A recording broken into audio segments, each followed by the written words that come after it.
start replacing your cabin air filter, open up the glove box and remove whatever you might have in it so it doesn't fall. Next, you want to pry the sides in. It's got two little tabs that need to clear this plastic area. This will fall down. This is a little shock absorber. You can unhook that off the top if it isn't already. And now here you'll see a little door that you can pry. It has two tabs on the side that you can pull straight out on.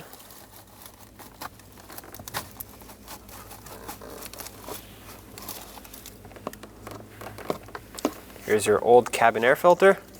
Go ahead and remove your old cabin air filter. This one clearly hasn't been changed in years.